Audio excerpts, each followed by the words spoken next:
Hello दोस्तों, क्या हाल चाल। केमिकल बॉन्डिंग का लेक्चर चल रहा था। लास्ट लेक्चर में मैंने आपको मॉलिक्यूलर ऑर्बिटल थ्योरी के बारे में बताया था और वहाँ पर मैंने आपको बताया था कि मॉलिक्यूलर ऑर्बिटल थ्योरी एक पहले थ्योरी थी जिसका नाम था वैलेंस बॉन्ड थ्योरी। ठीक है, उसके बाद मॉलिक्यूलर ऑर्बिटल थ्योरी का ये कहना था कि मॉलिक्यूल का भी अपना खुद ऑर्बिटल्स होता है। इससे पहले ऑर्बिट वैलेंस बॉन्ड थ्योरी ऐसा कुछ नहीं कहती थी। ठीक है, वो कहती थी बस एटम्स के जो अनपेयर्ड एटॉमिक ऑर्बिटल्स वो शेयर करते थे, एक दूसरे के साथ ओवरलैप करते थे और बॉन्ड्स बन जाता था। लेकिन यहाँ पर मॉलिक्यूलर ऑर्बिटल्स की बात है, मॉलिक्यूल्स का अपना ऑर्बिटल्स होता था, वहाँ पर कैसे इलेक्ट्रॉन की फिलिंग की जाती थी, वो सारी चीज़ें मैंने आपको बताई थी। और साथ ही साथ मैंने आपको वहाँ पर ये बताया था कि अगर 14 इलेक्ट्रॉन हैं या फिर लेस देन 14 है तो कौन सा केस होगा, या फिर ग्रेटर देन 14 का केस आता है तो वहाँ पर कौन सा, कैसे हम ऑर्बिटल्स की एनर्जी का ऑर्डर अरेंज करेंगे, काफ़ी इंपॉर्टेंट था वहाँ पर। साथ ही साथ मैंने आपको बॉन्ड ऑर्डर का कॉन्सेप्ट बताया था। ठीक है, फिर उसके बाद मैंने आपको लास्ट में बताया था अगर कोई रीजनिंग स्ट्रक्चर्स हो रहा है वहाँ पर बॉन्ड ऑर्डर पूछा जाए तो कैसे बताएंगे। ये सारी चीज़ें पिछले लेक्चर में हुई थी, नहीं देखा तो आप जा करके देख सकते हैं। आज हम लोग यहाँ पर बात करने वाले हैं जो भी हमारे कंपाउंड्स हैं, जो भी मॉलिक्यूल्स हैं, ठीक है, उनके पास पैरामैग्नेटिक बिहेवियर है कि डायामैग्नेटिक बिहेवियर है, क्या होता है, उस सारी चीज़ों को देखते हैं। तो आज का लेक्चर जो यहाँ से स्टार्ट होने वाला है, हम लोग बात करते हैं यहाँ पर पैरामैग्नेटिक एंड डायामैग्नेटिक मॉलिक्यूल्स। तो जो भी मॉलिक्यूल्स हमें देखने को मिलते हैं उनके पास कैसा बिहेवियर होगा, वो पैरामैग्नेटिक होंगे कि डायामैग्नेटिक। तो सबसे पहले सवाल आता है पैरामैग्नेटिक का मतलब क्या हो जाता है और ये डायामैग्नेटिक का मतलब क्या होता है। देखो, ऐसे मॉलिक्यूल्स की बात की जा रही है, ठीक है, उनके नेचर्स की बात करें, मतलब उनका मैग्नेटिक बिहेवियर क्या होगा, हम उस पर बात करने वाले। मैग्नेटिक बिहेवियर के अगर मैग्नेटिक फील्ड कहीं पर लगा दिया जाए, ठीक है, और ऐसे मॉलिक्यूल्स को वहां पर छोड़ दिया जाए, क्या वो मॉलिक्यूल्स मैग्नेटिक फील्ड के करीब आएंगे या फिर मैग्नेटिक फील्ड से दूर भागेंगे।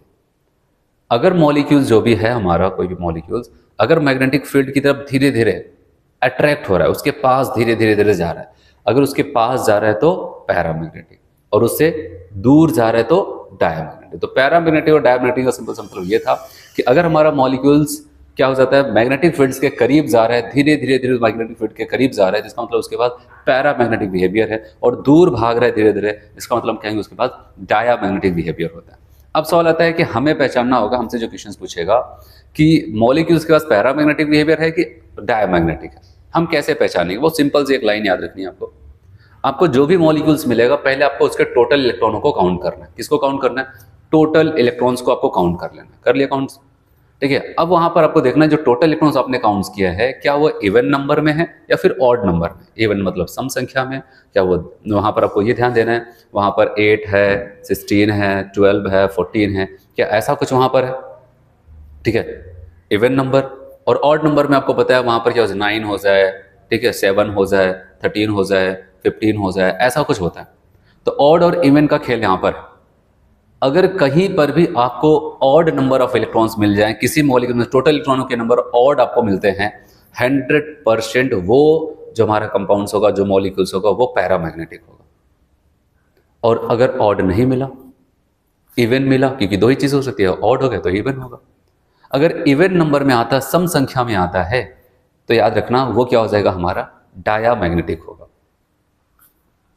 लेकिन केवल इतने से काम नहीं चलने वाला। जैसे आपको पता है कि इसका मेन कॉन्सेप्ट क्या होता है, ऑड और इवन क्यों बोला जा रहा है। ऑड का मतलब ये हो जाता है कि अगर ऑड नंबर ऑफ इलेक्ट्रॉन्स है तो वहां पर ओवरऑल जब इलेक्ट्रॉन्स की फिलिंग की जाएगी मॉलिक्यूलर ऑर्बिटल्स में, तो याद रखना वहां पर आपको अनपेयर्ड इलेक्ट्रॉन 100% मिलेगा। क्योंकि एक ऑर्बिटल मैक्सिमम 2 हो सकते हैं, मतलब 2 के जोड़े में है, तब तो कहेंगे इवन है। अगर वहां पर 2 के जोड़े के हिसाब से नहीं चल रहा है तो आप बताओ कि वहां पर ऑड नंबर है तो 100% उसके पास अनपेयर्ड इलेक्ट्रॉन है, और अनपेयर्ड इलेक्ट्रॉन की वजह से ही पैरामैग्नेटिक बिहेवियर आता है। यह है कॉन्सेप्ट। और अगर सभी पेयर में इलेक्ट्रॉन है तो उसकी वजह से कौन सी बिहेवियर आता है, डायामैग्नेटिक। लेकिन ये तो मेन कॉन्सेप्ट है। अब ये मेन कॉन्सेप्ट हमारा बैठ जाता है कि अगर ऑड नंबर ऑफ इलेक्ट्रॉन है तो पैरामैग्नेटिक होगा, मतलब उसमें अनपेयर्ड इलेक्ट्रॉन 100% अनपेयर्ड इलेक्ट्रॉन होना तय। और जो इवन नंबर ऑफ इलेक्ट्रॉन्स हैं तो उसमें अनपेयर्ड इलेक्ट्रॉन्स नहीं देखने को मिलते हैं, लेकिन कुछ ऐसी जगह होती है जहां पर देखने को मिलता है। जैसे कि मैं आपको बताऊं, यहाँ पर एक्सेप्शन का केस है। अगर कभी आपको टोटल नंबर ऑफ इलेक्ट्रॉन 16 मिल जाए, पिछले लेक्चर पे मैंने आपको बताया था, वहां पर ऑक्सीजन मॉलिक्यूल का जब मॉलिक्यूलर ऑर्बिटल थ्योरी के हिसाब से हम लोग इलेक्ट्रॉन की फिलिंग करते थे तो हमें पाई एंटी बॉन्डिंग 2px में 1 इलेक्ट्रॉन और पाई एंटी बॉन्डिंग 2py में हमें 1 इलेक्ट्रॉन देखने को मिलता था। भले ही 16 इलेक्ट्रॉन का मतलब एक इवन नंबर ऑफ इलेक्ट्रॉन तो है भाई। अगर हम एक ट्रिक के हिसाब से चले कह दे कि ये तो डायामैग्नेटिक होगा, लेकिन जब कॉन्सेप्ट के हिसाब से चलते हैं तो मॉलिक्यूलर ऑर्बिटल थ्योरी ने बताया कि आखिर सच में उसके पास कैसे 2 अनपेयर्ड इलेक्ट्रॉन्स हैं। आ समझ में? तो इस बात का आपको वहाँ पर ध्यान देना है कि इलेक्ट्रॉन है, कितना है, क्या कैसे है।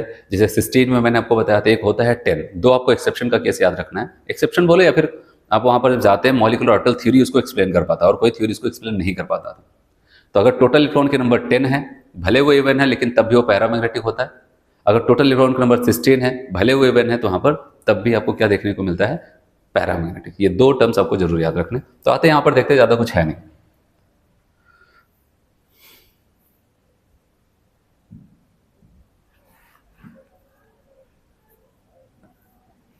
पैरा एंड डायग्रामैग्नेटिक मॉलिक्यूल्स कहता है कि paramagnetic molecules are those molecule which are weakly attractive towards magnetic field.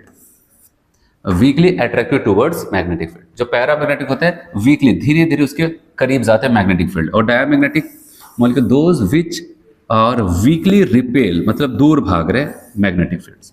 ठीक है, बहुत तेजी से ना तो पास जा रहा है कोई, ना तो दूर जा रहा है। अब बताओ कि अट्रैक्ट हो रहा है लेकिन वीकली, धीरे धीरे, और ये धीरे धीरे दूर जा रहे हैं, तो डायमैग्नेटिक। और आपको यहां पर कॉन्सेप्ट बताया जा रहा है कि अगर मॉलिक्यूल्स में टोटल इलेक्ट्रॉन्स का नंबर ऑड नंबर है तो ऐसे सारे मॉलिक्यूल्स पैरामैग्नेटिक होंगे। ऑड नंबर है तो उसमें क्या हो जाएगा, बताओ कि ये सब के सब क्या हो जाएंगे, पैरामैग्नेटिक हो जाते हैं। फिर कहता है अगर मॉलिक्यूल्स में टोटल इलेक्ट्रॉन्स का नंबर इवन नंबर है, क्या है, इवन नंबर है, तो ऐसे सारे मॉलिक्यूल्स डायामैग्नेटिक होंगे। क्या हो जाएंगे, वो डायामैग्नेटिक होंगे। अगर मॉलिक्यूल्स में टोटल इलेक्ट्रॉन्स का नंबर इवन नंबर है, सम संख्या में है, तो वो ऐसे सारे मॉलिक्यूल्स आपके डायामैग्नेटिक होंगे।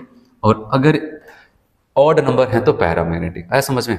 लेकिन क्या सवाल आता है, ये सारी इसी लाइन से हमारा पूरा कॉन्सेप्ट हो जाएगा? नहीं, ठीक है, क्योंकि उनको भी पता है कि इतना तो लगभग हर कोई रट के बैठा रहता है। तो इसीलिए जब ऐसा क्वेश्चन आता है तो उसमें ऐसा कोई एक्सेप्शन वाला केस जरूर डाल देते हैं।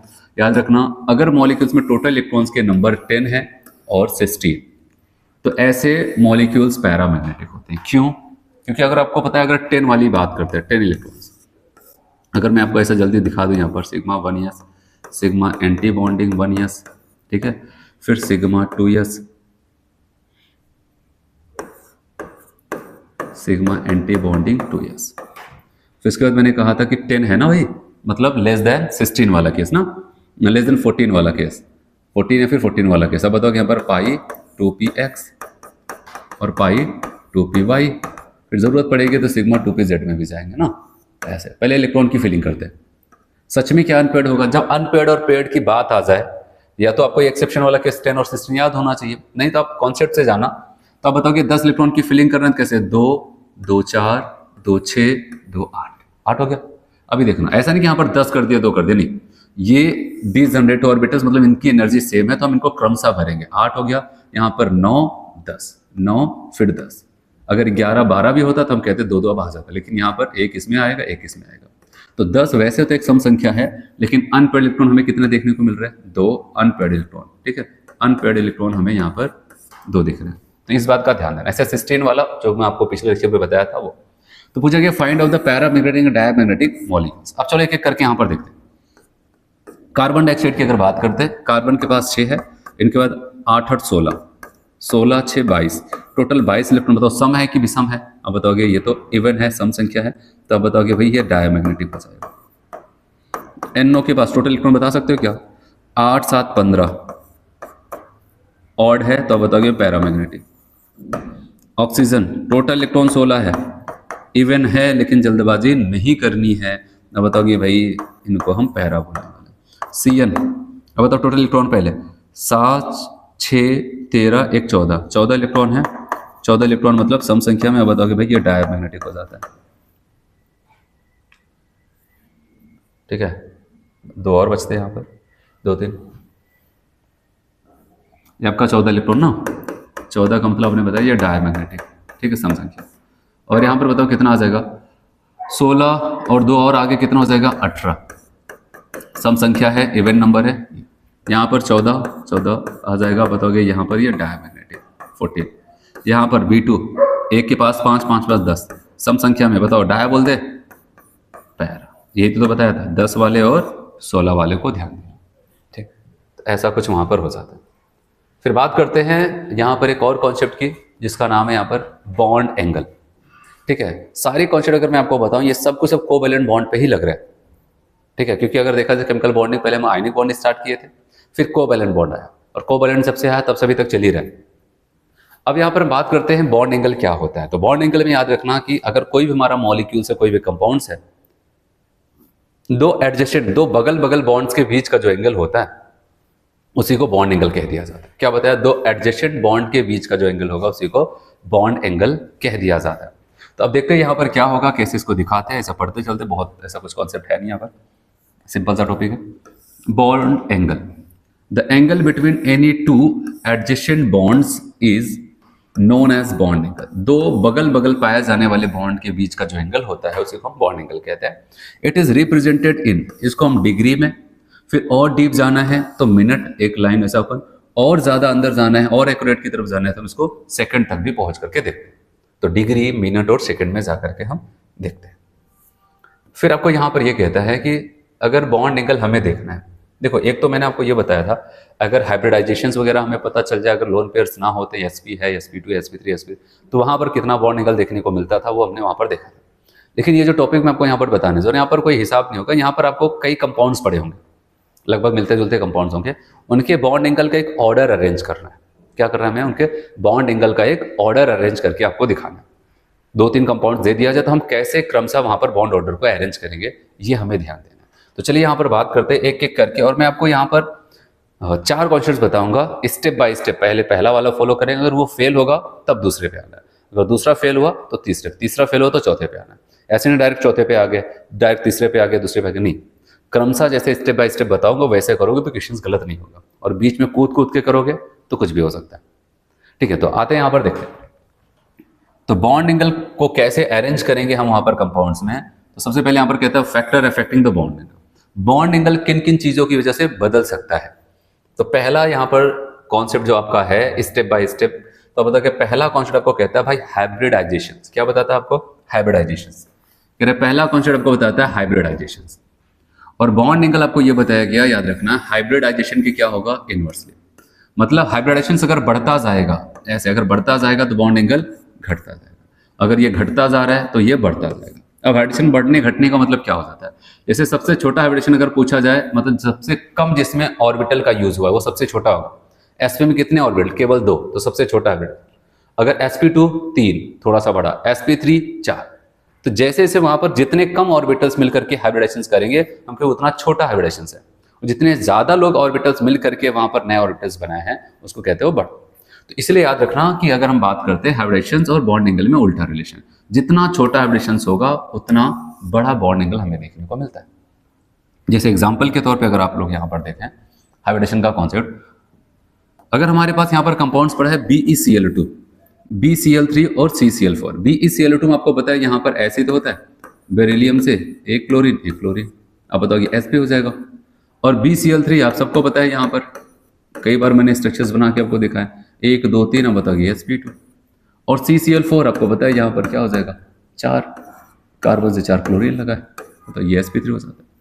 तो अगर हमसे बोला जाए सब यहाँ पर हाइब्रिडेशन sp है, यहाँ पर sp2 है और यहाँ पर sp3, तो सबसे छोटा हाइब्रिडेशन जो होगा, ठीक है, आपको क्या होता है? बॉन्ड एंगल हाइब्रिडेशन के इनवर्सली, हाइब्रिडेशन के क्या हो जाता है? इनवर्सली। तो जिसका हाइब्रिडेशन सबसे छोटा होगा उसका बॉन्ड एंगल सबसे ज्यादा। और आपको तो BeCl2 वैसे भी अगर हम यहाँ पर देखेंगे, बताओ आपको पता होना चाहिए 180, और BCl3 हाइब्रिडेशन क्या हो जाएगा? sp2, वैसे भी एंगल देखते कितना? 120, बताओ 180 से 120। और CCl4 में 109 डिग्री 28 मिनट का हो जाता है, 109 डिग्री 28 मिनट ये हो जाता है। तो आप देख रहे हैं 180 से sp में 180, sp2 में 120 हो गया, और sp3 में जाकर के 109.28 डिग्री यहाँ पर इतना आ जाता है, मिनट आ जाता है। तो ऐसा कुछ यहाँ पर होता है, आज समझ में, यहाँ पर इसको इतना डिग्री, इसको यहाँ पर इतना। तो इसीलिए जब हमारा पहला भी कभी भी ऐसा 4 लोग 5 लोग दे दिया जाए, कहा जाएगा कि भाई इनके बॉन्ड एंगल को अरेंज करके बताओ, तो हम सबसे पहले सबका हाइब्रिडेशन ही निकालेंगे। सेंट्रल एटम जो भी होगा हम उनका हाइब्रिडेशन निकालेंगे। अगर हाइब्रिडेशन सबके अलग अलग हैं तो और कोई कॉन्सेप्ट और कोई कहानी लगानी ही नहीं। ठीक है, क्या बताया मैंने? हाइब्रिडेशन अगर सबके अलग अलग हैं तो अब आपको जिसका सबसे छोटा हाइब्रिडेशन उसको सबसे आगे कर दो, जिसका बड़ा और पीछे, जिसका सबसे बड़ा उसको सबसे पीछे कर दो, ये होता है। लेकिन सवाल ये आता है, क्या हर जगह ऐसे ही हो जाएगा कि सबके हाइब्रिडेशन अलग अलग ही होंगे? ऐसा तो हो नहीं सकता। भाई हो भी सकता था और नहीं भी हो सकता है। और अगर सबके हाइब्रिडेशंस अलग अलग हैं, मतलब सेम आ गए, तो अब क्या करोगे? तो अब क्या आप कहेंगे हाइब्रिडेशन वाला कॉन्सेप्ट नहीं लगेगा, अब कोई दूसरा कॉन्सेप्ट लगाना पड़ेगा। और दूसरा कॉन्सेप्ट क्या होगा वो ध्यान देना।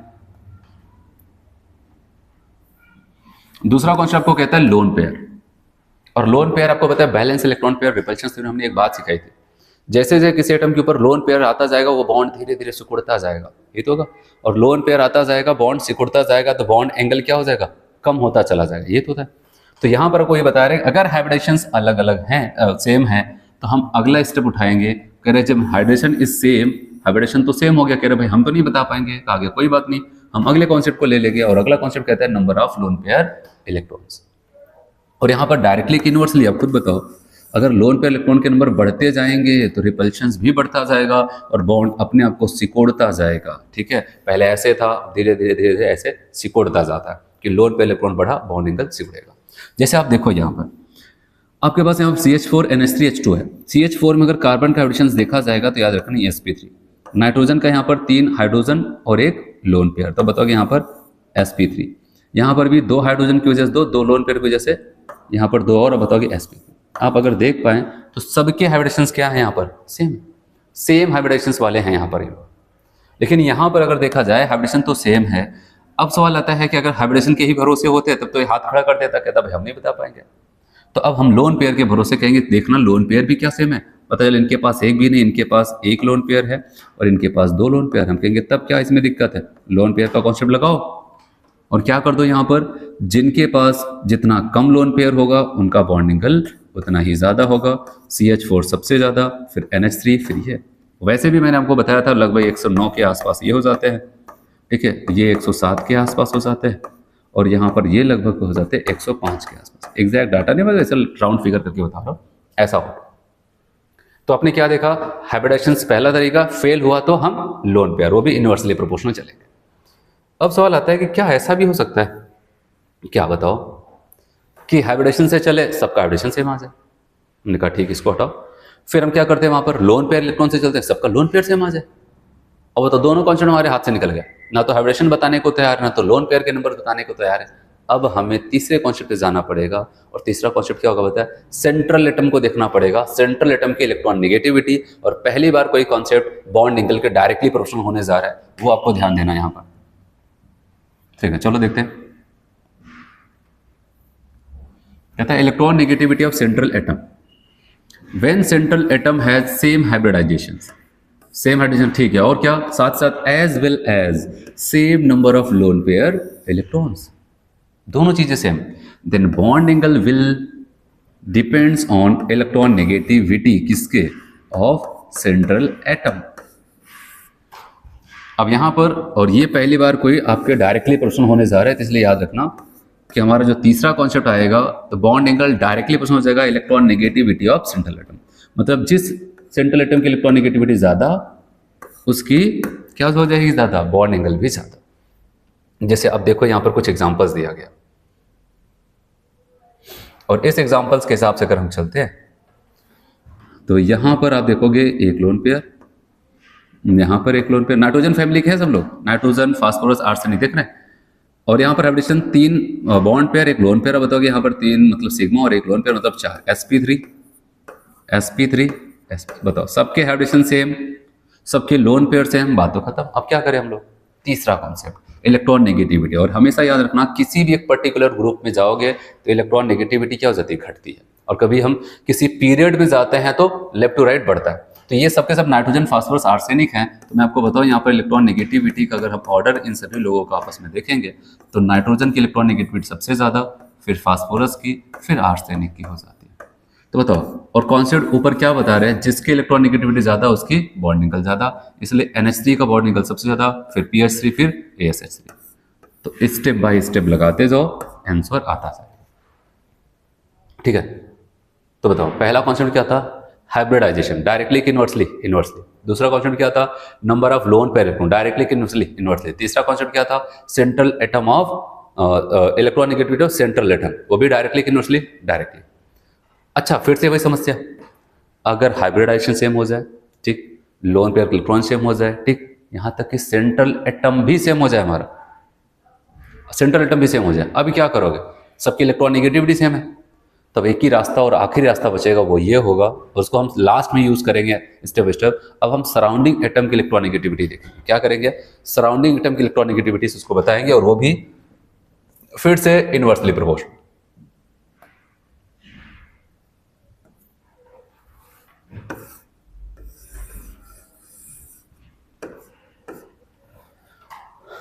चलो यहां पर बॉन्ड एंगल अगर ऐसा होता है इलेक्ट्रॉन नेगेटिव सराउंडिंग एटम से, कब देखा जाएगा? जब ऊपर के तीनों कंडीशंस फेल होंगी।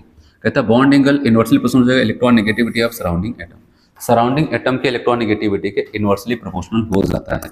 ठीक है, और जैसे एग्जांपल से मैं आपको यहां पर समझाऊं, एग्जाम्पल पे यहां पर ध्यान देना। पहले इनको आते हैं, ये हमारे पास कुछ एग्जाम्पल से ऑर्डर लगा, लेकिन पहले यहां पर देखें। ये फास्फोरस है, 3 बॉन्ड बनाया, पांचवें ग्रुप का मेंबर है ना, 5th ग्रुप का है, तो 5 इलेक्ट्रॉन था, 3 ही तो खर्च हुआ, अभी 2 बचा हुआ है। यहाँ पर 3 और 1 4। अब बताओ कि sp2 यहाँ पर, सॉरी ये sp3 ना, sp3 यहाँ पर sp3 बताओ सबके सब यहाँ पर क्या आप देख रहे हैं? सबके सब same hybridization, same lone pair electron, central atoms भी सबके सेम है, मतलब सेंट्रल एटम की इलेक्ट्रॉन नेगेटिविटी सेम है। अब हमारे पास रास्ता है सराउंडिंग एटम, और सराउंडिंग एटम में आप देख रहे हैं कौन कौन से लोग हैं? फ्लोरीन है, क्लोरीन, ब्रोमीन, आयोडीन। और मैं आपको बता दूं फ्लोरीन की सबसे ज्यादा, फिर क्लोरीन का, फिर ब्रोमीन का, क्योंकि ग्रुप में नीचे जाने पर घटता है। लेकिन बॉन्ड एंगल कह रहे भाई अगर सराउंडिंग वाले से देखोगे तब तो क्या हो जाएगा? इलेक्ट्रॉन नेगेटिविटी किसके? सराउंडिंग एटम के इनवर्सली हो जाता है। तो इनका सबसे ज्यादा है तो इनका बॉन्ड एंगल सबसे कम, इनका सबसे कम है तो इनका बॉन्ड एंगल सबसे ज्यादा। तब बताओगे PF3 से ज्यादा PCl3, उससे ज्यादा PBr3, और सबसे ज्यादा PI3 हो जाता है। ठीक है, ऐसे यहाँ पर OF2, OCl2, OBr2। तो आपको बताया यहाँ पर देखा जाए कि सभी ऑक्सीजन के पास क्या है? 2 यहाँ पर सिंगल बॉन्ड है सिग्मा, और 2 लोन पेयर, आपका sp3 हाइब्रिडेशन सबका हार है। लोन पेयर सबके पास भाई सेम है, क्योंकि ऑक्सीजन है, 2 ही बॉन्ड बना रहे हैं, 2 बचा के रखा है, 2 इलेक्ट्रॉन, 2 जोड़े इलेक्ट्रॉन्स ऐसे। और सेंट्रल एटम सबके सेम है। अब तीसरा कॉन्स्टेंट, चौथा कॉन्स्टेंट बचता है सराउंडिंग, और आपको पता है सराउंडिंग में इनकी सब ज्यादा इलेक्ट्रॉन नेगेटिविटी कहा जाए एकदम सबसे कम, इनका क्या हो जाता है? कम होगा इन तीनों में से ही सबसे ज्यादा। ऐसे SF, फ्लोरीन, क्लोरीन, ब्रोमीन आप देख रहे हैं यहाँ पर भी हो जाता है। हाइब्रिडेशन लोन पेयर सेम है, सेंट्रल एटम भी सेम है, तो सराउंडिंग एटम से डिसाइड करना है। चलो क्वेश्चंस बताओ।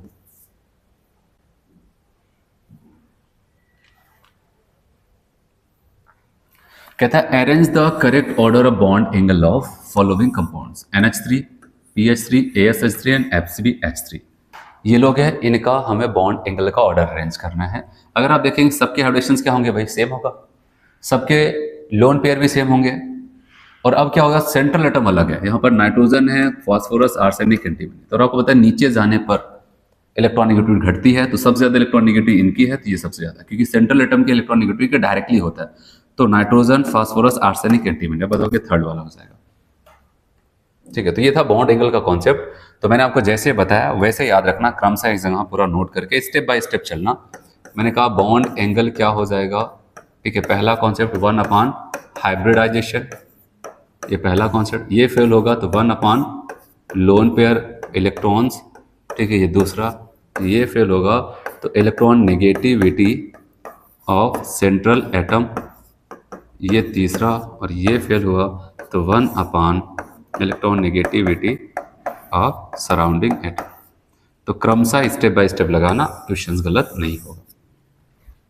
ठीक, तो ये था यहाँ पर बॉन्ड एंगल से जुड़ा हुआ कॉन्सेप्ट, और यहाँ तक लगभग कोवेलेंट बॉन्ड्स के बारे में जितना सीखना था सारी चीजें हम लोग सीख चुके हैं। अब मैं आपको यहाँ पर अगले बॉन्ड के बारे में बताने वाला, जिसका नाम है कोऑर्डिनेट बॉन्ड। और कोऑर्डिनेट बॉन्ड की अगर मैं आपको बात करूं तो कोऑर्डिनेट बॉन्ड एक्चुअली एक टाइप का कोवेलेंट बॉन्ड ही होता है। कोऑर्डिनेट भी क्या हो जाता है? एक टाइप का कोवेलेंट बॉन्ड ही होता है। यहाँ पर भी इलेक्ट्रॉन की शेयरिंग ही होती है, लेकिन शेयरिंग का थोड़ा तरीका अलग है। अभी तक इससे पहले पूरा कोवेलेंट बॉन्ड की अगर शेयरिंग की बात करते हैं एकदम बेसिक वाले कॉन्सेप्ट से, तो सेम नंबर ऑफ इलेक्ट्रॉन की ही शेयरिंग होती थी। ये 2 एटम आपस में बॉन्ड बनाएंगे, जितना इलेक्ट्रॉन ये देगा उतना इलेक्ट्रॉन ये भी देंगे, तभी शेयरिंग होगी। ठीक है, तब जाकर के बॉन्ड बनेगा। लेकिन अब क्या है? कोऑर्डिनेट बॉन्ड में इलेक्ट्रॉन देने का काम केवल एक करेगा, दूसरा केवल पकड़ने का काम करेगा। ठीक है, तो यहां पर इलेक्ट्रॉन की शेयरिंग हो रही है, लेकिन शेयरिंग के जो पेयर इलेक्ट्रॉन है केवल एक ही एटम से आ रहे हैं। ठीक है, तो ऐसा कुछ वहां पर होगा, तब वहां पर जो बॉन्ड बनता है उसको क्या बोलते हैं? कोऑर्डिनेट बॉन्ड बनते हैं। जैसे कि अगर मैं आपको ऐसा एक एग्जांपल बताऊं, तब इसमें लेके चलता हूं। जैसे मान लेते ए नाम का हमारे पास एक एटम है, इसके पास जैसे 2 इलेक्ट्रॉन पड़ा हुआ है, ऐसा हमारे पास बी नाम का एक एटम है, उसके पास कोई खाली ऑर्बिटल्स पड़ा है। अब इसके पास इलेक्ट्रॉन शेयरिंग करने का कोई इलेक्ट्रॉन नहीं बचा है, ठीक है, या फिर ऐसा ये अब इलेक्ट्रॉन शेयरिंग नहीं करना चाहता है, कह रहे हैं कि अब इलेक्ट्रॉन कोवेलेंट बॉन्ड बनाएंगे तो हमारे इलेक्ट्रॉन ज्यादा, कोई भी रीजन होगा, तो अब ये दोनों आपस में पास है, इसका ऑर्बिटल खाली है, इनका ऑर्बिटल भला, तो ये भी इलेक्ट्रॉन की ओवर शेयरिंग करेंगे, लेकिन यहाँ पर ऑर्बिटल्स को ओवरलैपिंग कर लेगा ऐसे, और इसमें क्या हो जाएगा, ये दोनों इलेक्ट्रॉन आ जाते हैं, ठीक है ऐसे। और जब इनको हम दिखाते हैं तो ऐसे दिखा देते हैं, ऐसे एक एरो से दिखा देते हैं, ठीक है। एरो का हेड उनकी तरफ होगा जो एक्सेप्ट कर रहे हैं, और जो टेल किसकी तरफ होगा, जो डोनेट कर रहा है। इसको अगर हम चाहें तो ऐसे भी दिखा सकते, सिंगल बॉन्ड से दिखा सकते हैं, लेकिन सिंगल बॉन्ड में हम दिखाएंगे जो एक्सेप्ट कर रहा है उसको माइनस चार्ज, जो डोनेट कर रहा है उसको प्लस चार्ज। तो हम ऐसे इसको दिखा सकते हैं, ऐसे तरीके होंगे, क्योंकि ऑर्गेनिक वगैरह में आपको ऐसे बॉन्ड्स काफी ज्यादा मिलेंगे, कोऑर्डिनेट बॉन्ड्स वगैरह, तो आपको अगर ऐसा प्रैक्टिस होगी तो वहां पर समझना आपके लिए बहुत आसान होगा। चलो कोऑर्डिनेट बॉन्ड के बारे में बात करते हैं, क्या होता है आपको पता है। यहाँ पर एक बात, ये क्या कर रहे हैं, डोनेट कर रहे हैं, और ये केवल एक्सेप्ट करेगा, तो ऐसे एटम को कहते हैं भाई तुम तो डोनर एटम हो, क्या हो, तुम तो डोनर, और ये तो कुछ नहीं, ये केवल एक्सेप्टर है, एक्सेप्टर है, क्या कर रहा है, एक्सेप्टर। और अगर लुइस से पूछा जाता बताओ ये तो डोनेट कर रहा है, आपकी भाषा में इसको क्या बोलेंगे, कहीं हम तो इसको कह देंगे लुइस बेसिस, और लुइस से पूछा जाए भाई ये तो एक्सेप्ट करके, हम तो इसको कहेंगे लुइस एसिड, यही तो होगा। और कुछ एग्जांपल्स होंगे जो आगे देखेंगे, चलो पढ़ते हैं इसको। It is a covalent bond in which the shared electron pair comes from one atom is called coordinate bond. Sharing के जो इलेक्ट्रॉन केवल किसी एक इलेक्ट्रॉन, यहां पर भी शेयरिंग हो रहा है, इलेक्ट्रॉन को दिया जा रहा है यहां पर, लेकिन ये हो रहा है एक से आ रहा है, एक के पास नहीं था, बस ऑर्बिटल की ओवरलैपिंग करके ऐसे बन जाता है। फिर बताया क्या, necessary conditions for the formation of coordinate bond. आप खुद सोचो, अगर कोऑर्डिनेट बॉन्ड बनना है तो कोई एक ऐसा एटम होना चाहिए जिसकी अपनी ऑक्टेट कंप्लीट होकर के लोन पेयर इलेक्ट्रॉन कम से कम हो, और कोई एक ऐसा उसको एक्सेप्ट कर सके। तो वही सारी कहानी आपको यहाँ पर बताता है, ऐसा पढ़ते चलते हैं। क्या कंडीशन होनी चाहिए एक कोऑर्डिनेट बॉन्ड के लिए, कहता है octet of donor atom should be complete and should have at least one lone pair. अपनी भाई, अच्छा बताओ, कोई डोनेट तभी करेगा जब तो अपना कोटा कंप्लीट हो, अपना कोटा कंप्लीट, अपनी ऑक्टेट कंप्लीट हो, और लोन पेयर इलेक्ट्रॉन्स हो, कम से कम एक हो, और उसको डोनेट करा पाए, इतनी कंडीशंस होगी, हम कहेंगे भाई हाँ तुम एक वहां पर डोनर एटम्स बनने के लिए तैयार हो। और एक्सेप्टर की क्या क्या खास बात, should have deficiency of at least one electron pair of electron, उसके पास कम से कम एक इलेक्ट्रॉन पेयर की डिफिशियंसी हो, फिर कम से कम एक इलेक्ट्रॉन पेयर को एक्सेप्ट कर सके, तो ऐसा कुछ होना चाहिए वहां पर, ठीक है। अब जैसे यहाँ पर NH3BF3 की बात करते हैं, NH3 की बात करेंगे, अगर आप इनको ऐसा देखें, अगर एक पल के लिए देखो, आपको बताया कि अमोनिया में हाइब्रिडेशन क्या हो जाएगा, sp3+1 लोन पेयर, और इनके पास अगर आए, आप बताओ इनके पास sp2 होगा 0 लोन पेयर। स्ट्रक्चर वगैरह सारी चीजें मैंने आपको balance electron pair repulsion theory में बताया। अच्छा बताओ sp3 1 लोन पेयर का मतलब क्या हो जाएगा, अब बताओ ये तो ट्राइगोनल पिरामिडल, क्या हो जाएगा, ट्राइगोनल पिरामिडल, ऐसे हो जाएगा। और ये क्या हो जाएंगे, अब बताओगे ये ट्राइगोनल प्लेनर, क्या हो जाते हैं, ट्राइगोनल प्लेनर, ऐसे थे। लेकिन अब आपको बताया यहां पर बोरान के पास टोटल इलेक्ट्रॉन कितने हैं, इनके पास टोटल इलेक्ट्रॉन केवल 6 है, और यहां पर इसके पास 8 इलेक्ट्रॉन है, और उसमें से उन 8 में से 2 इलेक्ट्रॉन बैठे हुए, कुछ काम नहीं कर रहे, बैठे हुए यहाँ पर लोन पेयर बन करके। अब जब ये दोनों अलग अलग स्ट्रक्चर के साथ, अलग अलग ज्योमेट्री के साथ है, लेकिन जब एक दूसरे के करीब आते हैं, तो अब यहाँ पर क्या हो जाता है कि नाइट्रोजन अपने भरे हुए p ऑर्बिटल से, ठीक है, इसके बोरान के खाली p ऑर्बिटल्स अपने इलेक्ट्रॉन की ओवरलैपिंग करा देता है। जैसे कि मैंने आपको यहाँ पर थोड़ी देर पहले बताया, ये नाइट्रोजन के पास ऐसा भरा हुआ ऑर्बिटल था, ये बोरान के पास एक खाली ऑर्बिटल था, ऐसे ही कुछ स्थिति वहां पर बनी। इसी बॉन्ड्स को दिखाने के लिए हम एरो दिखा देते हैं। अच्छा, इस एरो में अगर आप फिर से ध्यान दें एक बार, नाइट्रोजन का हाइब्रिडेशन क्या हो जाएगा, 1 2 3 एंड 4 sp3। लेकिन अब पूछा जाए क्या लोन पेयर नहीं, ये लोन पेयर अब नहीं रही, तो कोऑर्डिनेट्स में जाए, अब बताओगे 0 लोन पेयर, क्या हो जाएगा भाई, 0 लोन पेयर। तो अब इनके हिसाब से अगर हमसे पूछा जाए इनका स्ट्रक्चर कैसा हो जाएगा, तो इसका अरेंजमेंट बताओगे टेट्राहेड्रल, कैसा हो जाता, टेट्राहेड्रल। बोरान से भी एक बार तो कोई पूछ ले, कितने, 1 2 3 4। अब ये भी क्या हो जाएगा, बताइएगा भाई हाइब्रिडेशन तुम्हारा बता, कह रहा आप तो sp3 बन के घूम रहे हैं इस कंपाउंड्स के अंदर, ठीक है। और अब हम भी टेट्राहेड्रल हो गया, क्या हो जाएगा, टेट्राहेड्रल। ऐसा कभी आपसे पूछ लिया जाए कि पहले क्या था अब क्या हो जाता है, तो आप बताओगे, एक बार जेई में से पूछा गया था, याद रखना, ये पिरामिडल और ये प्लेनर थे, अब दोनों क्या हो जाते हैं, टेट्राहेड्रल, दोनों का हाइब्रिडेशन sp3 बिना लोन पेयर, sp3 बिना लोन पेयर। ये चीज़ हो जाती है। और भी यहाँ पर आपको बताया गया है, अगर हम बात करते हैं NH3+ कैसे बना होगा आपको बताया, पहले अमोनिया था ये। अब इसको समझो, अमोनिया था, या फिर मैं यहाँ पर दिखा देता हूँ आपको तब समझ में। ये रहा अमोनिया, ठीक है, ऐसे अमोनिया है, इसके पास एक लोन पेयर इलेक्ट्रॉन्स बचा हुआ है, इसके करीब आता कौन, H+। अब क्या होगा समझो, यहाँ पर जब अमोनिया के पास ऑक्टेट कंप्लीट है, एक लोन पेयर इलेक्ट्रॉन है, ये सारी कंडीशंस रख रहा है एक डोनर बनने के लिए, और हाइड्रोजन के लिए एक भी इलेक्ट्रॉन है और एक इलेक्ट्रॉन एक जोड़ा इलेक्ट्रॉन एक्सेप्ट करना चाहता है, तो हम कहेंगे ये सारी कंडीशन रख रहा है एक्सेप्टर बनने के लिए, तो ये इसको डोनेट कर देता है। और मैंने कहा आप इसको ऐसे दिखा सकते हैं एरो से, या फिर आप इसको ऐसे भी दिखा सकते थे, जो बॉन्ड को एक्सेप्ट करता है उसके ऊपर माइनस चार्ज, जो डोनेट करता है उसके ऊपर प्लस। तो ये इनके ऊपर पहले से एक प्लस था, एक माइनस मिला, तो ये क्या हो जाते हैं, न्यूट्रल। प्लस था, माइनस मिला, तो ये तो न्यूट्रल हो गया।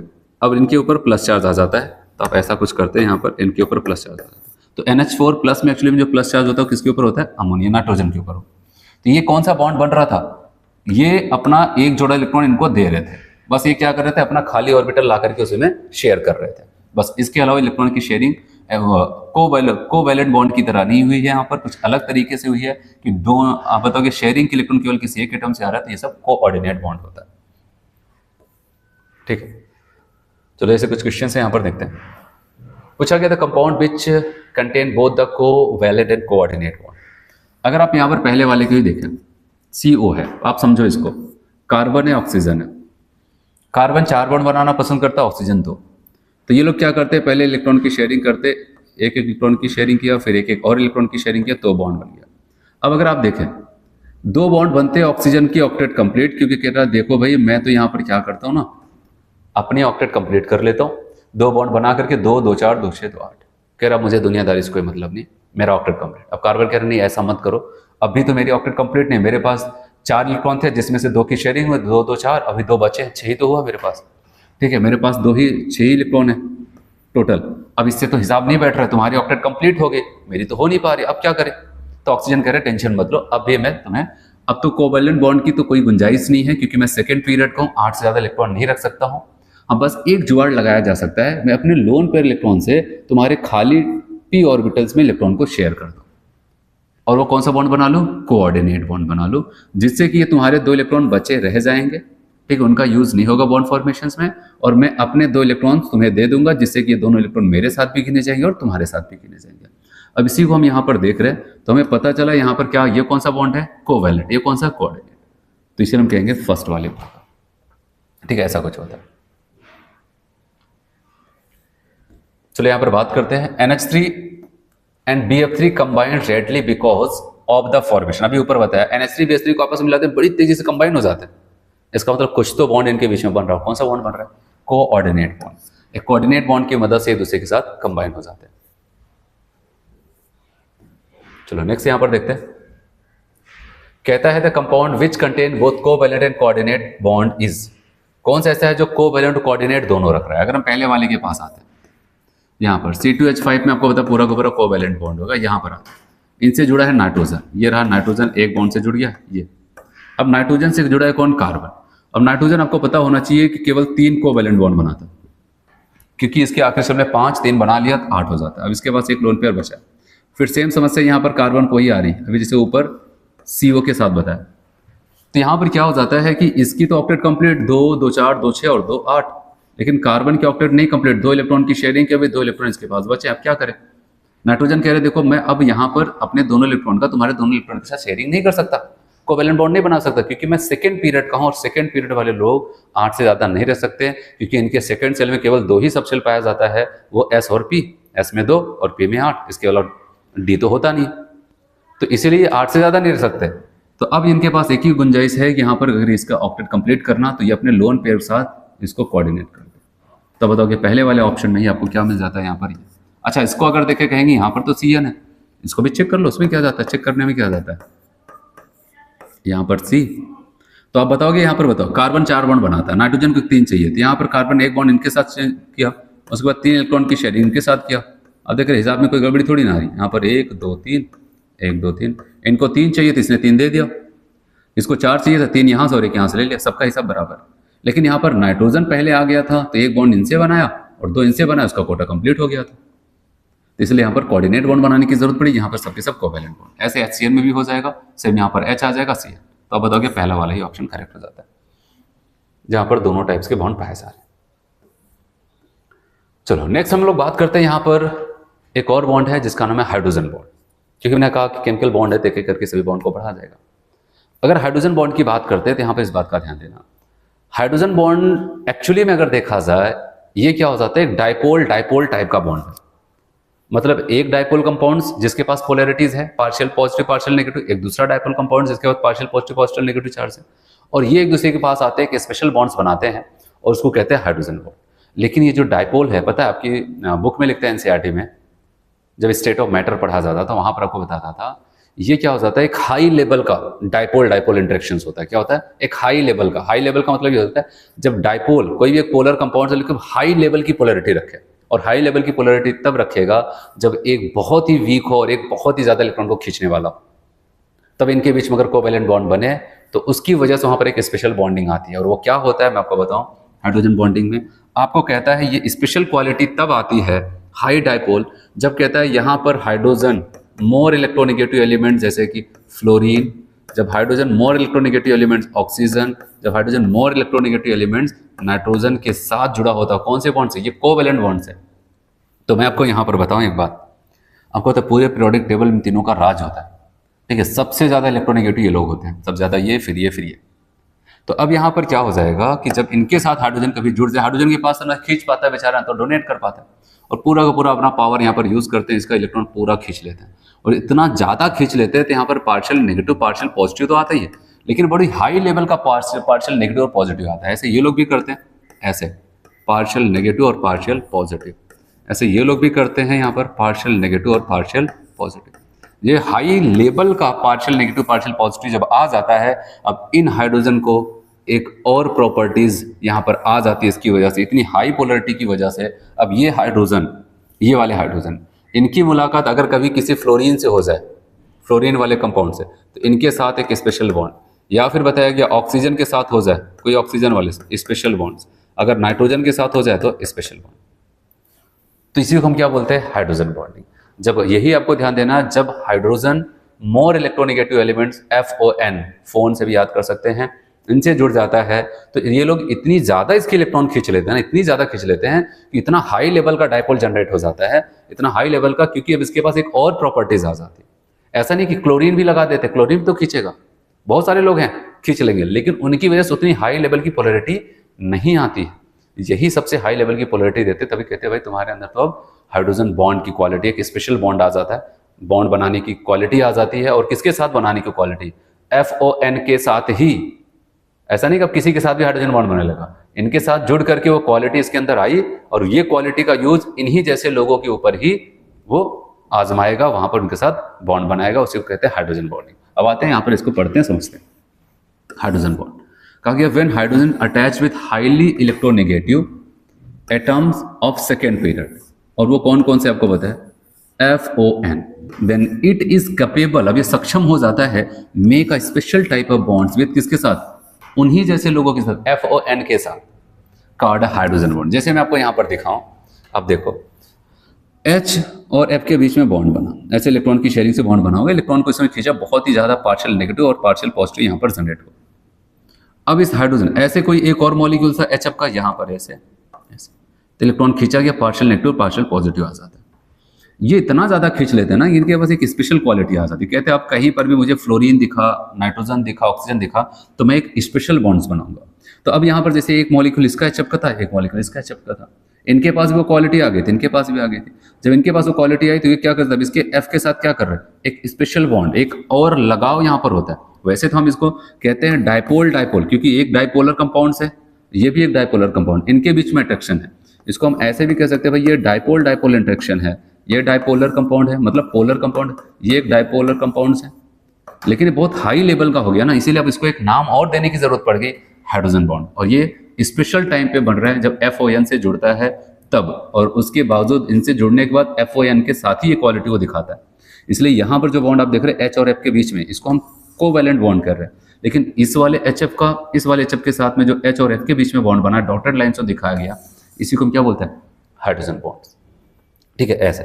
और आपको बताया है कि कोवेलेंट बॉन्ड एटम के बीच में होगा, ये कोवेलेंट बॉन्ड है, कोवेलेंट बॉन्ड। और ये एक मॉलिक्यूल्स बन गया एचएफ, ये एक दूसरा मॉलिक्यूल एचएफ है, इनके बीच में बॉन्ड बन रहा है, मतलब इंटरमॉलिक्यूलर। जो इंटरमॉलिक्यूलर फोर्स होते हैं, बॉन्ड्स होते हैं, वो ज़्यादा स्ट्रॉन्ग नहीं होते, जो इंटर एटॉमिक होते हैं वो बहुत ही पावरफुल होता है। इसलिए अगर हम यहाँ पर बात करते हैं बॉन्ड एनर्जी की, बॉन्ड स्ट्रेंथ की अगर बात आ जाए, बॉन्ड एनर्जी, बॉन्ड स्ट्रेंथ की बात आए तो याद रखना कोवेलेंट बॉन्ड, ये वाला बॉन्ड काफ़ी ज़्यादा होगा किससे, हाइड्रोजन बॉन्ड से।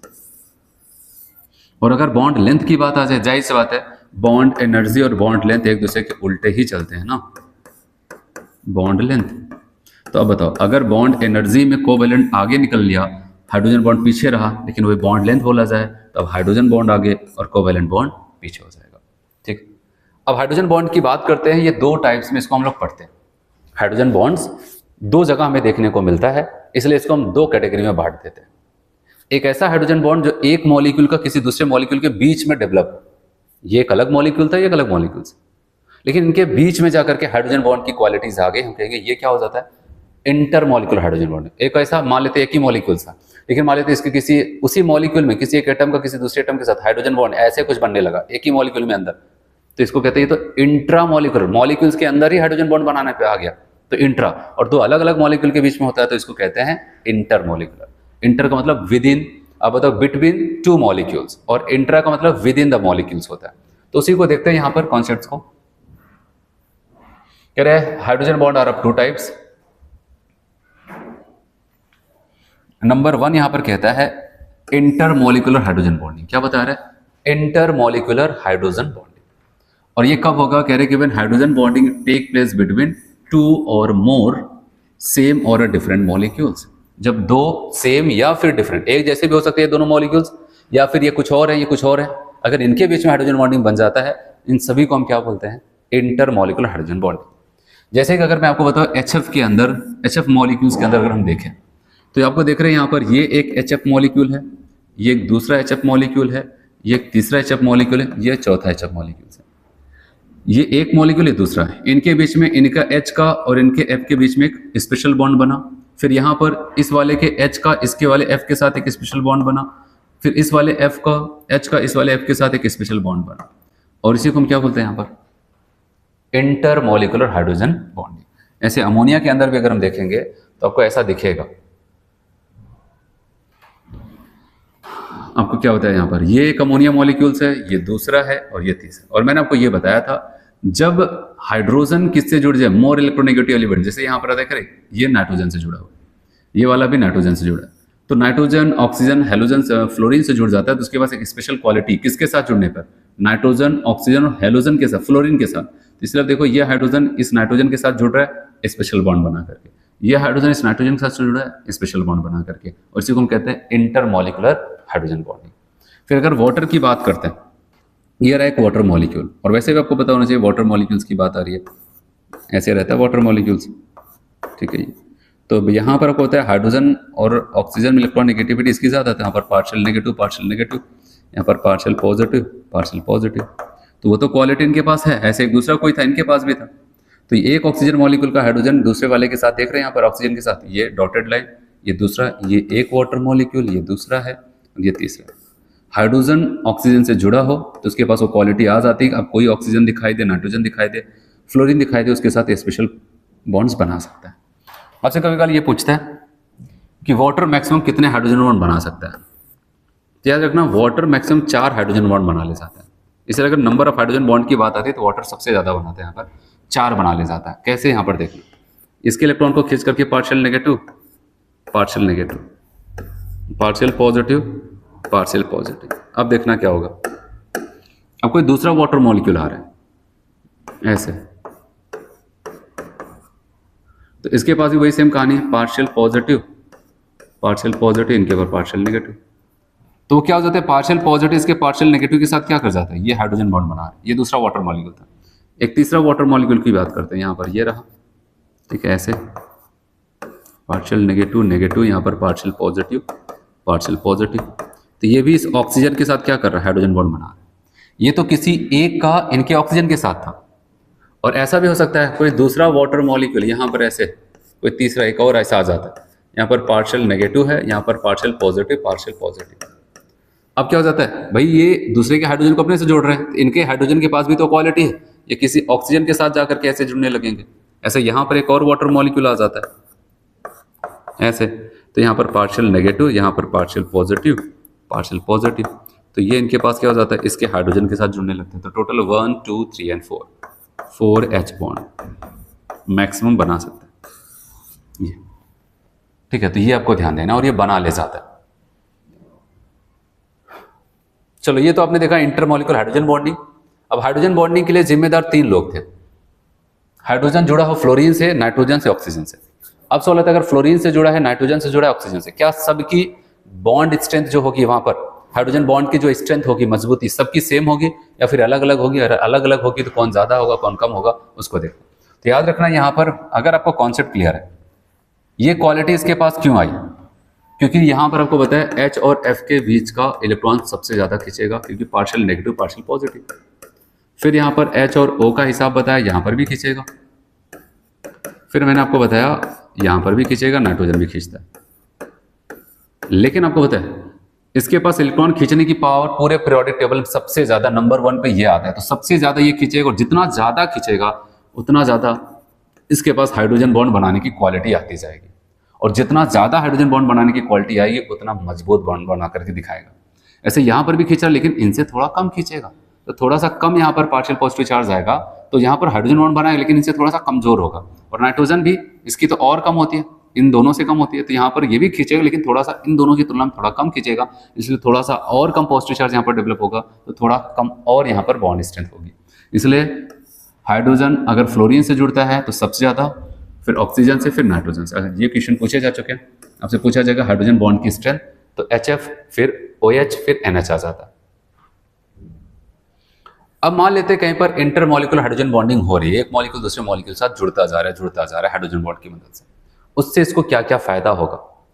याद रखना, इंटरमॉलिक्यूलर मॉलिक्यूल्स हाइड्रोजन बॉन्डिंग का सबसे बड़ी बात ये हो जाती है, ये लगते हैं तो वहां पर एग्रीगेशंस करने लगते हैं, मतलब बहुत सारे मॉलिक्यूल्स आपस में एक दूसरे के साथ जोड़ने लगते हैं, जैसे हम जमावड़ा कर लेते हैं। और आपको पता है, अगर वो बहुत ज्यादा करीब आ गए हैं तो हमें अगर उनको बॉयल करना होगा, क्या करना पड़ेगा, बॉयल करना होगा, तो हमें ज्यादा टेम्परेचर देना पड़ेगा। जाहिर सी बात, अगर 2 पार्टिकल्स बहुत ज्यादा करीब आ गए, 2 मॉलिक्यूल्स, हम बॉयल करके क्या करते हैं, उनके बीच की दूरी को ही तो बढ़ाते, तभी तो जाकर के वेपराइज होंगे। इसीलिए याद रखना, इंटरमॉलिक्यूलर हाइड्रोजन बॉन्डिंग की वजह से क्या हो जाता है, बॉइलिंग पॉइंट्स वगैरह काफी ज्यादा बढ़ जाता है। और इंटरमॉलिक्यूलर हाइड्रोजन बॉन्डिंग की वजह से कुछ लोग आपको ऐसा देखने को मिलेगा कि वो मॉलिक्यूल्स बहुत ज्यादा करीब आते हैं, और आपको पता है, अगर कोई गैस मॉलिक्यूल है, अगर वो बहुत ज्यादा करीब आएंगे तो एक समय आएगा क्या हो जाएगा, वो लिक्विड बन जाएंगे। इसलिए कहा जाता है, जैसे वाटर मॉलिक्यूल में हाइड्रोजन बॉन्डिंग पाई जाती है, और इसी की वजह से वाटर लिक्विड फॉर्म में पाया जाता है। उन्हीं की फैमिली का और सदस्य H2S हो जाता है, हाइड्रोजन डाइसल्फाइड। तो ये क्या हो जाता है कि आपको पता है, यहाँ पर H2S जो गैस हो जाती है, ये क्या हो जाता है कि उसी की तरह ये भी तो जैसे H2S, लेकिन वो गैस में होता है। क्यों हमेशा गैस फॉर्म में पाया जाता है? क्योंकि वहां पर हाइड्रोजन बॉन्डिंग नहीं होती। अगर वाटर में भी हाइड्रोजन बॉन्डिंग नहीं होती तो वाटर आपको दिखते हैं हमेशा, वो आपको एटमॉस्फेयर में ही देखने को मिलता। तो भाई यहां पर ध्यान देना है। तो आते हैं कह रहे effect of intermolecular hydrogen bonding, it increases the force of attraction between the molecule. इनकी वजह से एक मॉलिक्यूल और दूसरे मॉलिक्यूल के बीच में लगाव बढ़ने लगता है। Association of molecule take place, molecules एक दूसरे से लगाव बढ़ेगा, क्या एक दूसरे के करीब आएंगे, और एक दूसरे के करीब आए तो वहां पर एसोसिएशन का जमावड़ा होने लगता है। फिर बताया गया और इसी की वजह से उनका बॉइलिंग पॉइंट्स भी क्या कर जाता है, इंक्रीज कर जाता है। इसलिए इंटरमॉलिक्यूलर हाइड्रोजन बॉन्डिंग से याद रखना, इंटरमॉलिक्यूलर हाइड्रोजन बॉन्डिंग में बॉइलिंग पॉइंट्स बढ़ता है। और हमेशा आपको याद होना चाहिए कि अगर बॉइलिंग पॉइंट्स वाली क्वालिटी बढ़ रही है तो वोलेटिलिटी वाली क्या हो जाएगी, वेपर बनाने की टेंडेंसी ये घटेगी, क्योंकि बॉइलिंग पॉइंट्स बढ़ रहे हैं। मतलब जो पहले 10 डिग्री सी पे हो सकता है, 50 डिग्री सी पे बॉयल कर रहा था, अब 60 पे करने लगेगा, 70 पे करने लगेगा, क्योंकि इंटरमॉलिक्यूलर हाइड्रोजन बॉन्डिंग की वजह से बॉइलिंग पॉइंट्स बढ़ जाएगा। अब जो पहले क्या करता, ज्यादा वेपर बनाता था, अगर बॉइलिंग पॉइंट्स बढ़ता जाएगा उसका वेपर कम होता चला जाता है, कहा जाता है वोलेटिलिटी घट जाती है। It increase the water solubility of compound, और इसकी वजह से एक फायदा होता है कि वाटर में सॉल्युबिलिटी का भी अच्छे खासे वो सॉल्युबल होने लगते हैं। कुछ आपको इंपॉर्टेंट पॉइंट्स हैं, जैसे बेसिक से क्वेश्चंस नोट करके ऐसा पढ़ते चलते हैं। कह रहे covalent molecules are insoluble in water. Covalent molecule क्या हो जाते हैं, पानी में नहीं घुलते, सबसे पहली बात। याद रखना कि पानी में कोवेलेंट वाले कंपाउंड्स जल्दी नहीं घुलते हैं, लेकिन अगर कोई कोवेलेंट कंपाउंड्स हो और वो वाटर के साथ हाइड्रोजन बॉन्ड बना ले जाए, तब केवल घुलने की बात नहीं, तब तो हाईली सॉल्युबल होने लगते हैं। पहली बात तो कह रहे नहीं घुलेंगे, लेकिन अगर हाइड्रोजन बॉन्डिंग वाटर से अगर तालमेल बैठ गया, हाइड्रोजन बॉन्डिंग का हिसाब बैठ गया कि वाटर के साथ हाइड्रोजन बॉन्डिंग बना सकते हैं, तब तो वहां पर केवल घुलेंगे नहीं, मस्त वहां पर क्या हो जाता है, अच्छी खासी दोस्ती हो जाती है दोनों की, अच्छी खासी वहां पर क्या करते हैं, सॉल्बिलिटी मिलने लगती है। इसलिए याद रखना ये line, covalent molecules are insoluble in water, लेकिन जो कोवेलेंट मॉलिक्यूल वाटर के साथ क्या बना लेते हैं, इंटरमॉलिक्यूलर हाइड्रोजन बॉन्डिंग बनाता है, ऐसे कोवेलेंट मॉलिक्यूल्स वाटर में कम नहीं कितने हाईली सॉल्युबल लिख दिया, हाईली सॉल्युबल हो जाता है। और यहाँ पर आपको कुछ कहानियां सुनाता है, जबकि ये सब बेसिक बेसिक क्वेश्चंस आपने कहीं पर देखे होंगे। कहता है pH3 is insoluble in water, कह रहे हैं अगर फास्फीन यहाँ पर pH3 गैस को अगर हम डालते हैं पानी में, कह कि घुल जाए, घुलता ही नहीं, लेकिन वही कह रहा है कि अमोनिया को अगर डाल देते हैं पानी में, is highly soluble in water, और अमोनिया मस्त में घुल जाता है। क्यों घुल जाता है? क्योंकि अमोनिया के पास नाइट्रोजन से जुड़ा हुआ H है, और नाइट्रोजन से जुड़ा हुआ H है, तो अब वो किसी भी हाइड्रोजन और ऑक्सीजन के साथ, वहां पर ऑक्सीजन वाले कंपाउंड के साथ हाइड्रोजन बॉन्ड बना सकते हैं। और वाटर में क्या है, ऑक्सीजन है, हाइड्रोजन को खींच करके वो भी अपने ऊपर पोलैरिटी लाया, तो इसलिए ये क्या हो जाता है, यहाँ पर ये अमोनिया वाटर के साथ हाइड्रोजन बॉन्डिंग बना लेता है, हाईली सॉल्युबल हो जाता है। वो आपको बता रहे हैं because NH3 form intermolecular hydrogen bonding with water. चलो अगला पॉइंट देखें यहाँ पर,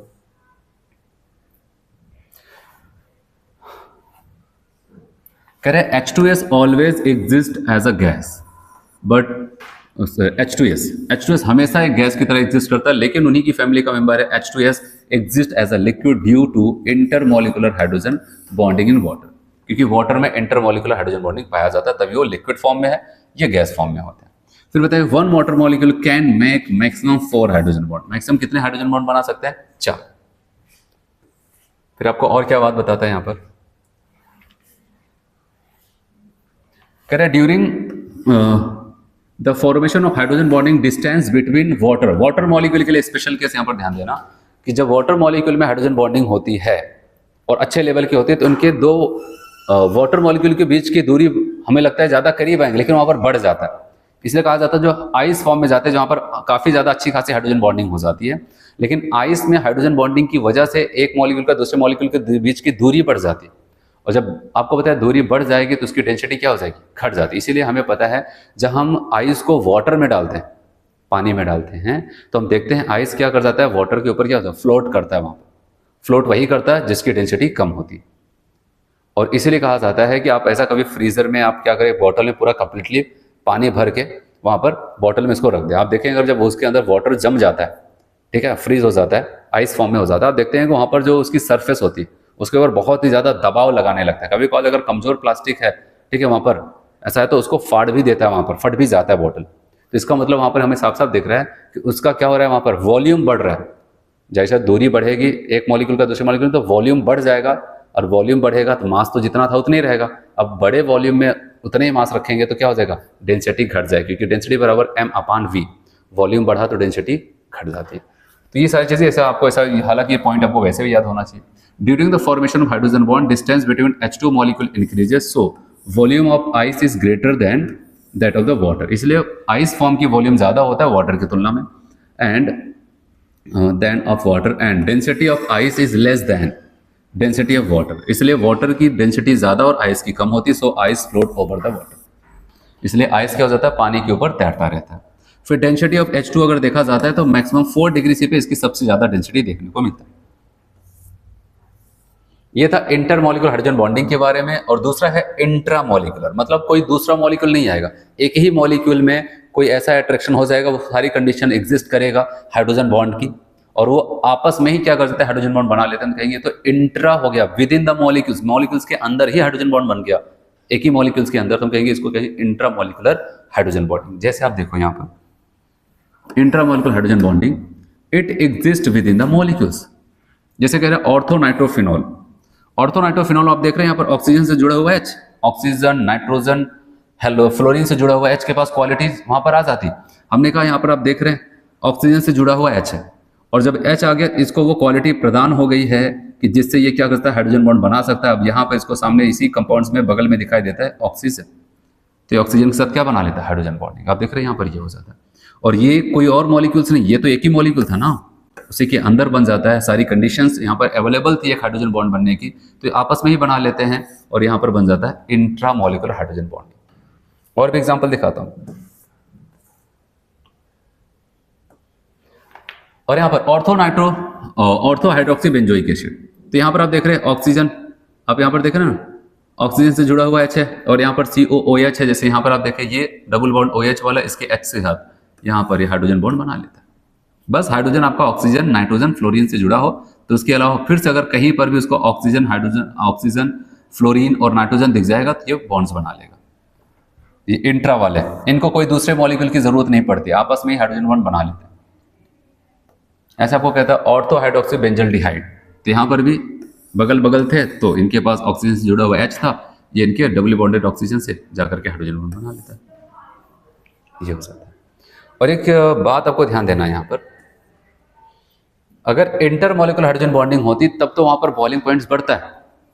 इंटरमॉलिक्यूलर हाइड्रोजन बॉन्डिंग होगी, इंटर वाला दो अलग लोग, तब तो वहां पर ज्यादा लोग इकट्ठा होंगे तो वहां पर बढ़ता है। लेकिन इंट्रा में की वजह से ऐसा कि नहीं होता कि वहां पर बॉइलिंग पॉइंट्स, वहां पर बॉइलिंग पॉइंट से फर्क नहीं पड़ता है, ये कम ही टेम्परेचर पे बॉइल हो जाता है, ठीक है। और जो इंटरमॉलिक्यूलर हाइड्रोजन बॉन्डिंग वाले कंपाउंड्स होते हैं वो ज्यादा टेम्परेचर पे बॉइल करते हैं। इस बात का आपको ध्यान देना, वही आपको यहाँ पर बताया जा रहा है। पहले तो यहाँ पर ऑर्थोनाइट्रोफिनॉल में इंटरमॉलिक्यूलर हाइड्रोजन बॉन्डिंग होता है, ऑर्थोनाइट्रोफिनॉल में, ठीक। बट पैरानाइट्रोफिनॉल में क्या हो जाता है, इंटरमॉलिक्यूलर हाइड्रोजन बॉन्डिंग। पैरानाइट्रोफिनॉल में इंटर हो जाता है। और पैरानाइट्रोफिनॉल अगर मैं आपको ऐसा दिखाऊं तो कुछ ऐसे होगा।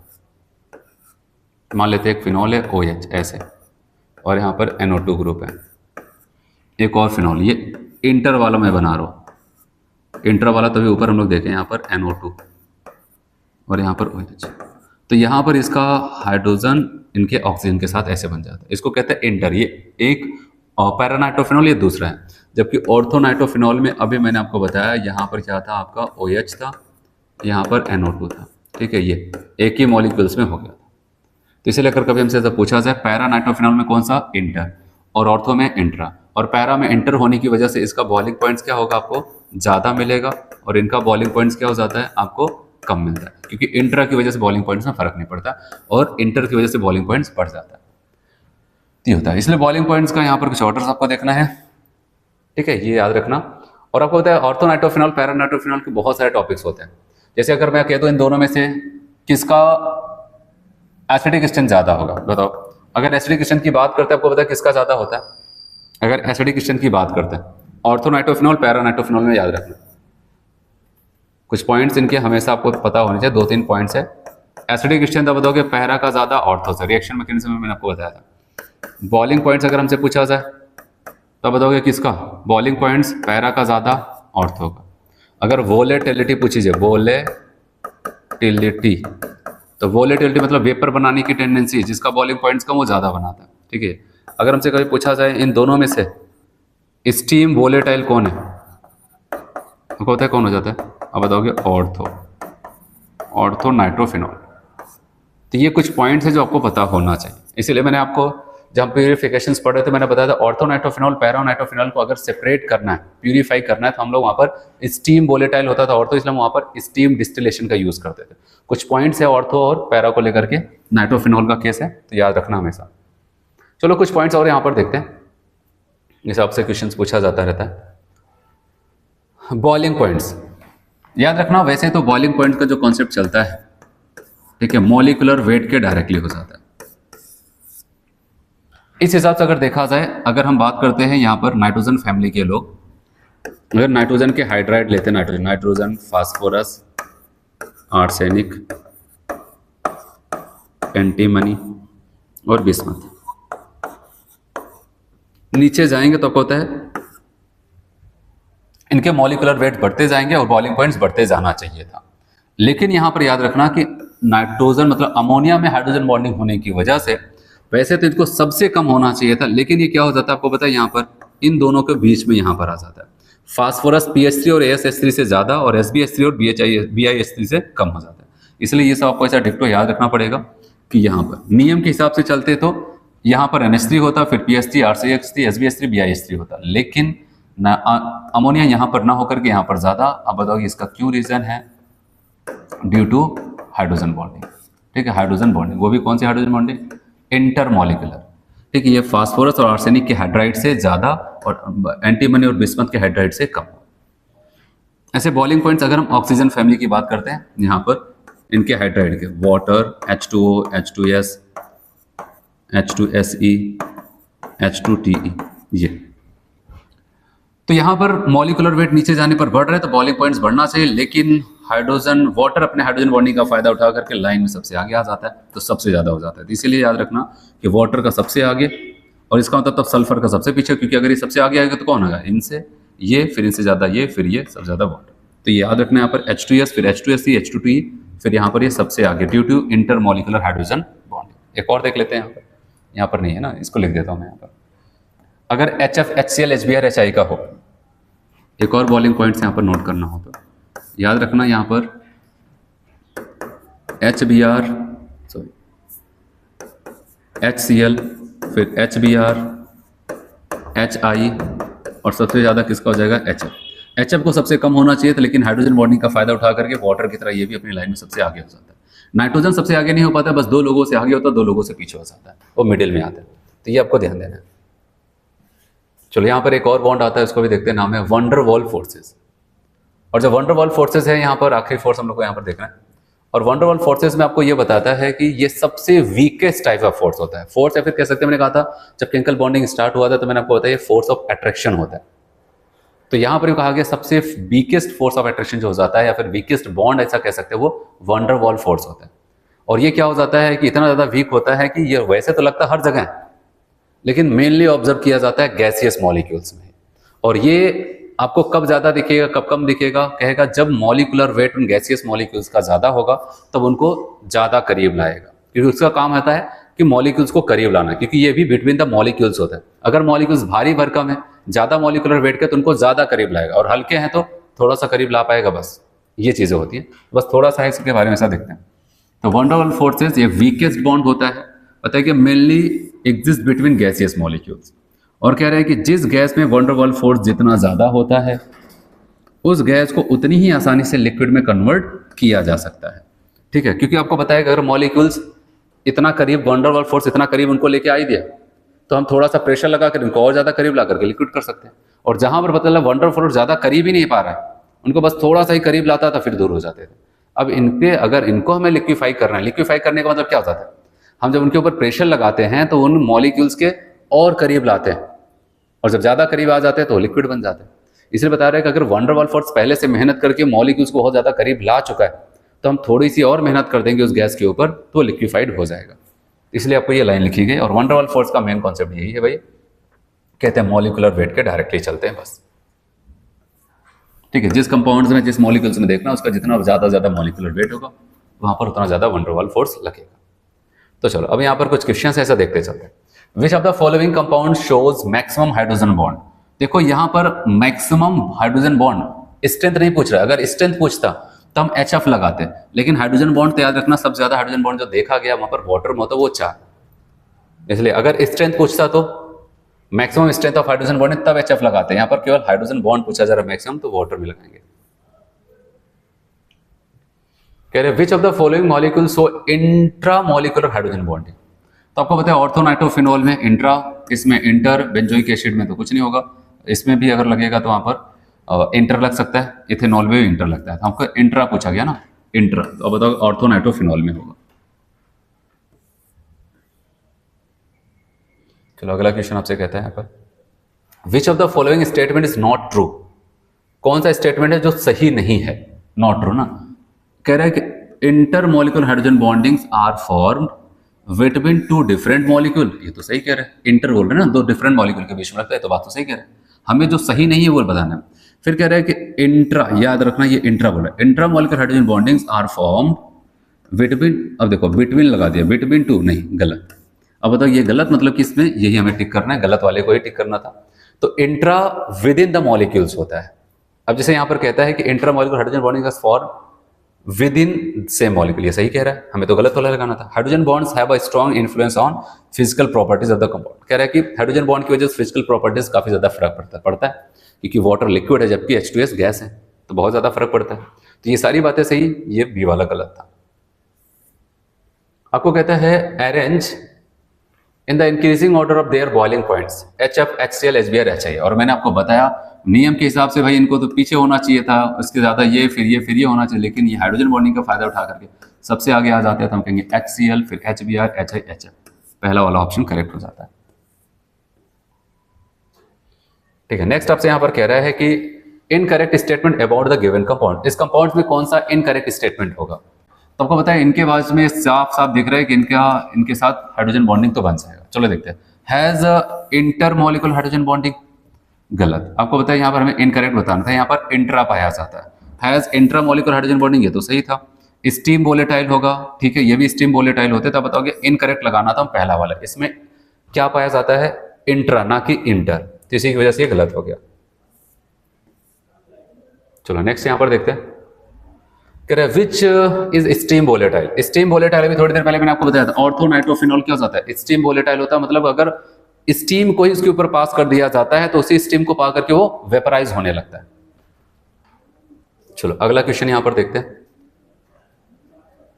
कहता है the boiling points of para nitrophenol is higher than that of the orthonitrophenol. Boiling points para nitrophenol का हायर होता है किससे? ऑर्थोनाइट्रोफिनॉल से। क्यों?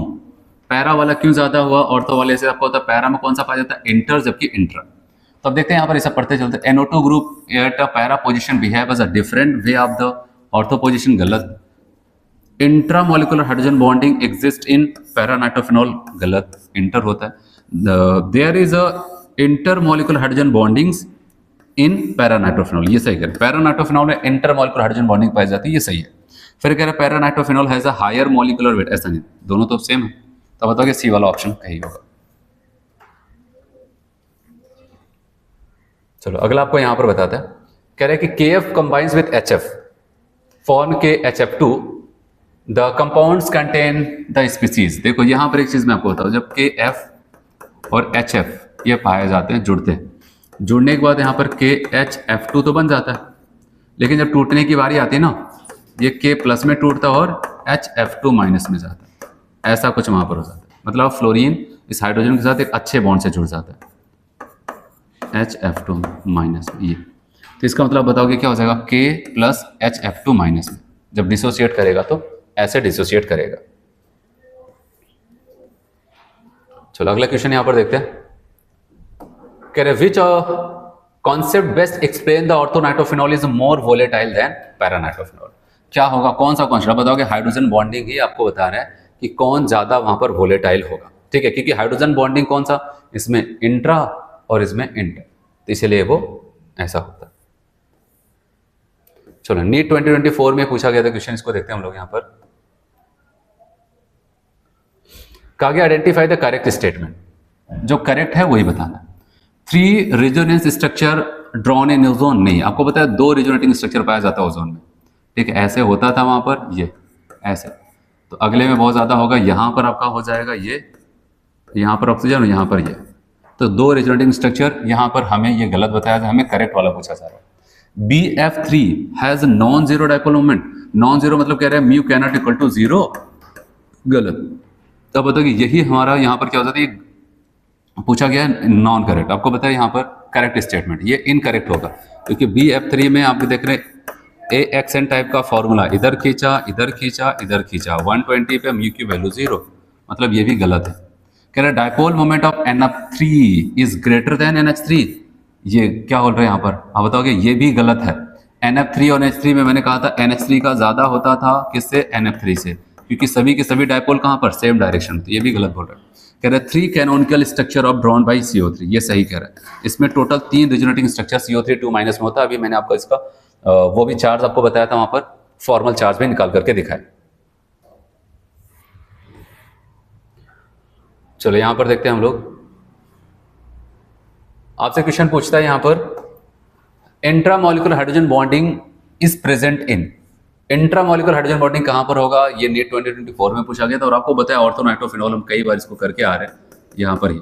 तो पहला वाला ऑप्शन यहां पर करेक्ट हो जाता है, ठीक है। तो यहां तक आपका केमिकल बॉन्डिंग का जो चैप्टर है वो खत्म हो जाता है।